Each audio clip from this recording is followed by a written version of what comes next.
Leo, welcome sa aking channel. So, pasensya na sa paghihintay or kung naghintay ba kayo.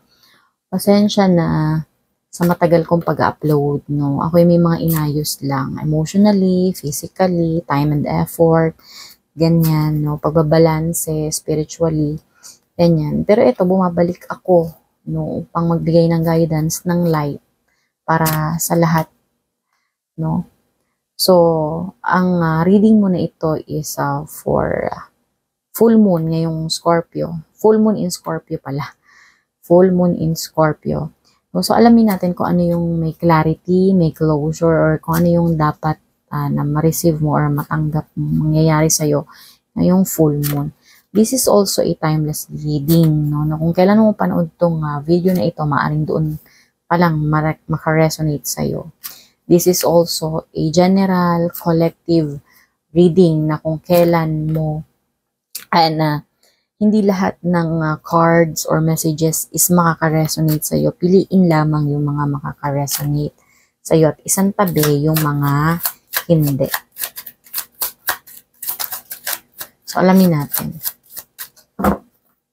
So, by the way, Scorpio is in the 8th house.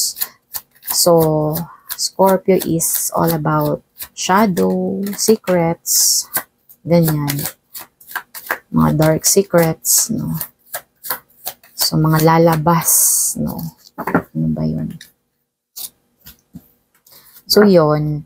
So, ngayong full moon, Leo, is maaring nagbibilang ka, no? Nagbibilang ka ng iyong mga effort or kung asaan ka na ba sa tinatahak mong landas, no?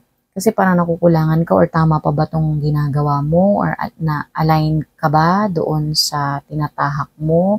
Ganun. So, binibilang-bilang mo yung mga nangyayari sa'yo na gagawa mo or nare-receive mo kontra doon sa iyong yung nare-receive kontra doon sa pinapalabas, no? Sa binibigay, no? So, nagkakaroon ka ng ng expectation, no, na bakit ganito lang ba? Bakit ganon? Kailan ba? Mga something ganon na factor. Kailan ba ako aani ng marami? Kailan ko ba makukuha yung abundance na gusto ko? Yung ganon, no? Yung promotions ba yan? Yun, yung mga hinihintay mo sa buhay is binibilang-bilang mo yung mga good deeds, no, na ginawa mo, no. Mabait naman ako, magbuti naman ang intention ko, pero parang bakit ito lang yung nakukuha ko, ganyan. Mabuti naman ako empleyado, mahusay naman ako. So, yun, no. Yun yung, yung shadow mo for this full moon, no, na pinapakita sa iyo ng card, no. Ito malap. Sige. And sinasabi naman sa iyo ng higher self mo or yung soul message mo is, ipagpatuloy mo lang or magkaroon ka ng disiplina pa sa iyong sarili, no, na parang itaas mo yung iyong pangarap, ganon, no, na magkaroon ka ng kalaro sa iyong vision, yung gusto mong mangyari, no, yung focus ka, kasi baka dahil dun sa mga yung mga pagrereklamo mo is puro ka na lang reklamo, pwedeng ganon na, Leo, no, yung pagbibilang mo is nalilimutan mo ng bilangin kung ano yung mga meron ka, no? Kaysa doon sa mga wala ka, no? Yun dapat maging mapagpasalamat ka, maging grateful ka, no? Sa mga bagay na meron ka kaysa sa wala ka. Ganon, no? So, kailangan ma-overcome mo yung ganyang challenges mo kasi in return, magiging king of wands ka, no? Yung marami kang social yun yung kilala ka, yung ay mabuting tao yan, masipag yan si Leo, ganyan, hardworking yan, no, ganon, no, yun yung sinasabi dito ng cards, no, maging focus ka doon sa gusto mong mangyari, wag mong bilangin ng bilangin, no, kasi lalong bumibigat yung nararamdaman mo, no, every time na nagbibilang ka pa na nagbibilang, no. So yun, yung nakatingin sa'yo dito yung King of Wands. No, ikaw nakatingin ka pababa. No, nakatingin ka lang yung sa ngayon excuse me, nakatingin ka lang yung sa ngayon eh. Pero, yung king nakatingin doon sa yung ginagawa mo ngayon na pwedeng magdala sa'yo ng katagumpayan, no? King na nga, ito pinakamataas yan sa lahat eh. Sa ambisyon, doon sa pagkuha mo ng goals in life mo, pagkamit mo ng mga goals in life mo. So, lahat yan, may reward yan, no? Lahat ng pagpapagal mo sa buhay, no? Yun, wag mo lang indahin yung yun ngayon nga. Kasi lahat yan is may reward in return.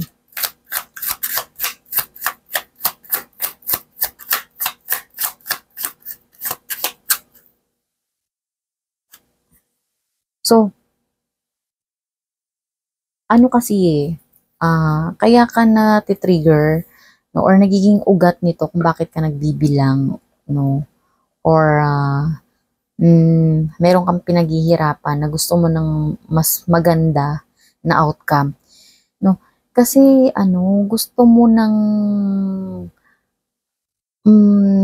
bagong pagmamahal sa buhay mo, no, pwedeng mas gusto mo na lumabas yung pagiging creative mo. Pwedeng gusto mong magkaroon ng bagong business, ganyan.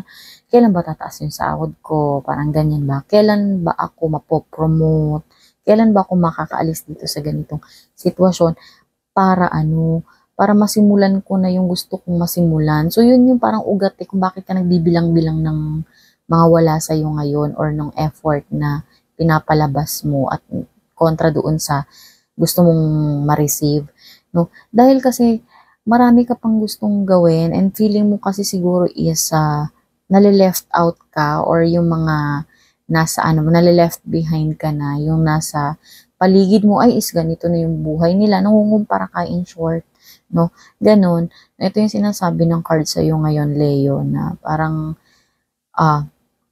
ang dami po pang gustong gawin pero ngayon dahil nakakapagbigat yung sitwasyon mo, no, na hindi mo matapos-tapos or hindi ka makaalis sa sitwasyon na yun dahil nga parang hindi pa na ma-manifest yung gusto mo mangyari, no.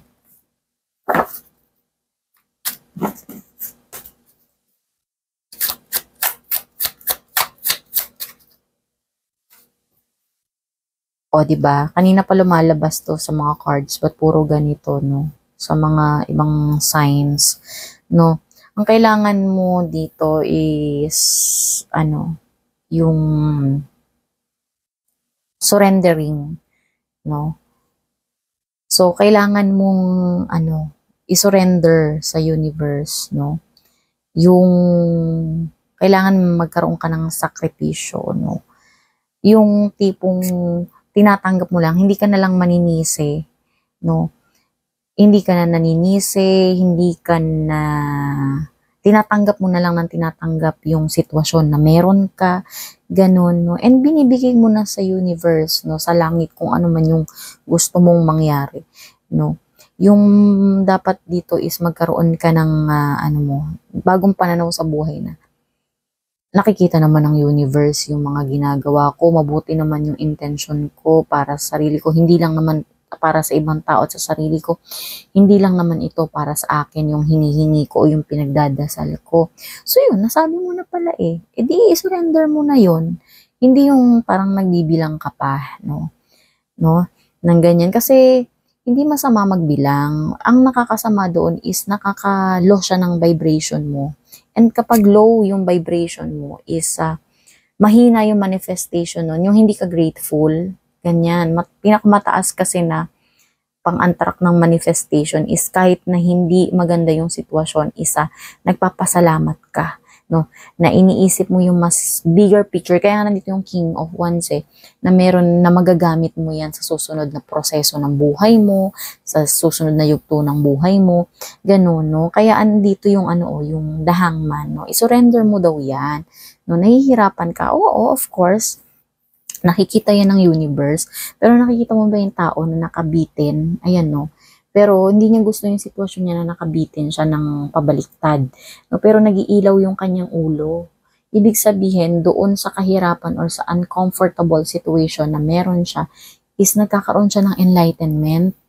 Ibig sabihin ng knowledge and wisdom para sa susunod na phase ng buhay niya, na cycle ng buhay niya is magiging easy na lang yung daloy or yung pagsubok na ganun sa buhay niya. So, yun yung kailangan mong isurrender or kailangan kang mag-surrender, no? Mag-pause muna, hinga-hinga muna, ganyan, no? Yun, no? Kasi, ibibigay naman yan siya sa'yo in due time, no? I-accept mo lang yung sitwasyon mo na talagang mahirap yung sitwasyon mo, parang ang hirap para makuha sa'yo yung mga bagay na pinagpe-pray mo. So, i-accept mo yun, pero hindi ibig sabihin yun na hanggang dun ka na lang, no? Ibigay mo nga yun sa langit at bahala na ang langit na magbigay sa'yo. Basta ang goal mo dito is hindi bumaba yung iyong vibration, yung iyong emotion na hindi ka malulungkutin, no? Hindi ka puro paninise, gano'n, no? Yun yung itinuturo sa'yo ng card, Leo.